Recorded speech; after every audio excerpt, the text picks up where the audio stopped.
Assalamualaikum warahmatullahi wabarakatuh. Kali ini kita akan membahas sejarah singkat Kerajaan Samudra Pasai. Sebelum kita lanjut, jangan lupa tekan tombol subscribe dan like. Kerajaan Samudra Pasai terletak di Aceh, dan merupakan kerajaan Islam pertama di Indonesia. Kerajaan ini didirikan oleh Merak Silu pada tahun 1267 Masehi.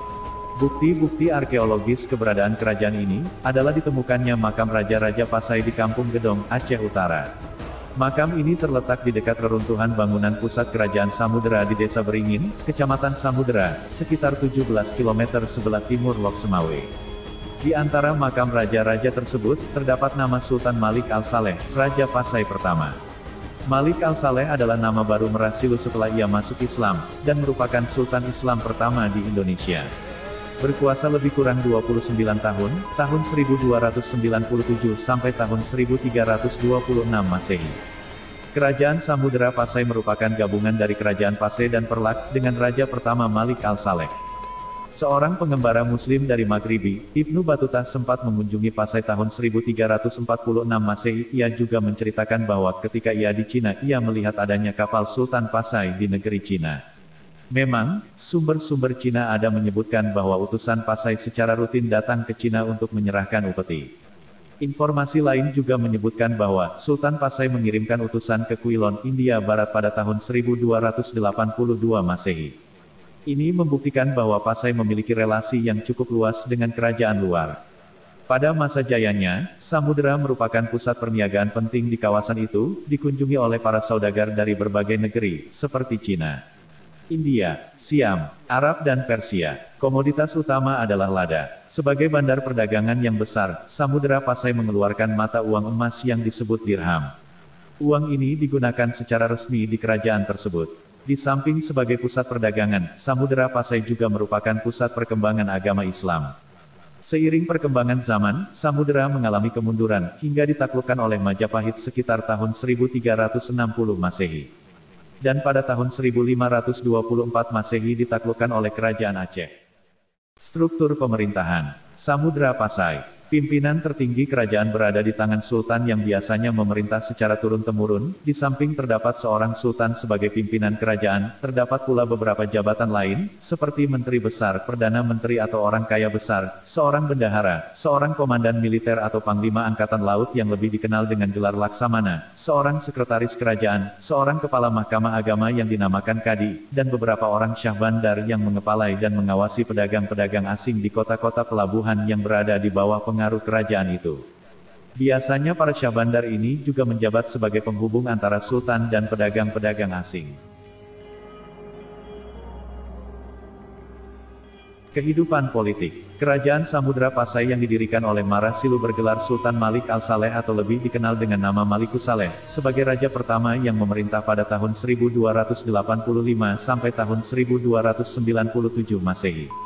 Pada masa pemerintahannya, datang seorang musafir dari Venezia, Italia tahun 1292 yang bernama Marco Polo. Melalui catatan perjalanan Marco Polo lah, maka dapat diketahui bahwa Raja Samudra Pasai bergelar Sultan setelah Sultan Malik Al-Saleh wafat, maka pemerintahannya digantikan oleh keturunannya yaitu Sultan Muhammad yang bergelar Sultan Malik Al-Tahir I, tahun 1297 sampai tahun 1326 Masehi. Pengganti dari Sultan Muhammad adalah Sultan Ahmad yang juga bergelar Sultan Malik Al-Tahir II, tahun 1326 sampai tahun 1348. Pada masa ini pemerintahan Samudra Pasai berkembang pesat dan terus menjalin hubungan dengan kerajaan-kerajaan Islam di India maupun Arab. Bahkan melalui catatan kunjungan Ibnu Battuta, seorang utusan dari Sultan Delhi tahun 1345 dapat diketahui Samudra Pasai merupakan pelabuhan yang penting dan istananya disusun dan diatur secara India.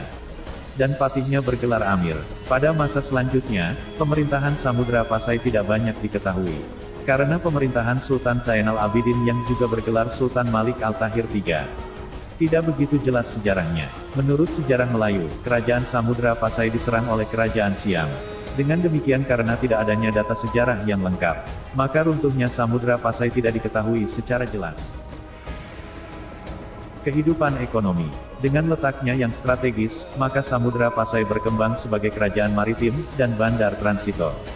Dengan demikian Samudra Pasai menggantikan peranan Sriwijaya di Selat Malaka. Kerajaan Samudra Pasai memiliki hegemoni atau pengaruh atas pelabuhan-pelabuhan penting, di Pidi, Perlak, dan lain-lain. Samudra Pasai berkembang pesat pada masa pemerintahan Sultan Malik Al-Tahir II. Hal ini juga sesuai dengan keterangan Ibnu Battuta. Komoditi perdagangan dari Samudra adalah lada, kapur barus dan emas. Dan untuk kepentingan perdagangan, sudah dikenal uang sebagai alat tukar yaitu uang emas yang dinamakan dirham atau dirham. Kehidupan sosial budaya. Pasai merupakan kerajaan besar, dan pusat perdagangan dan perkembangan agama Islam pertama di Indonesia. Sebagai kerajaan besar, di kerajaan ini juga berkembang suatu kehidupan yang menghasilkan karya tulis yang baik.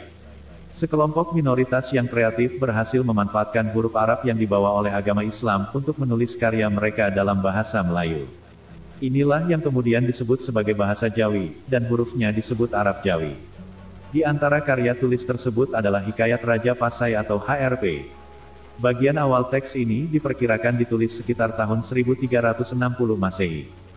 HRP menandai dimulainya perkembangan sastra Melayu klasik di bumi Nusantara.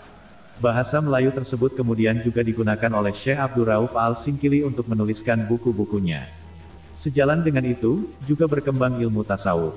Di antara buku tasawuf yang diterjemahkan ke dalam bahasa Melayu adalah Duru Al-Manzum, karya Maulana Abu Ishaq. Kitab ini kemudian diterjemahkan ke dalam bahasa Melayu oleh Mahdum Patakan atas permintaan dari Sultan Malaka. Dari kisah ini, menceritakan sekelumit peran yang telah dimainkan oleh Samudra Pasai, dalam posisinya sebagai pusat tamadun Islam, di Asia Tenggara pada masa itu. Periode pemerintahan dan wilayah kekuasaan.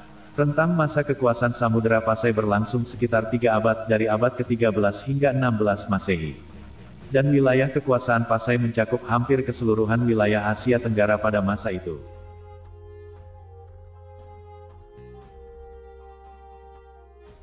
Demikianlah kisah singkat tentang sejarah Kerajaan Samudra Pasai.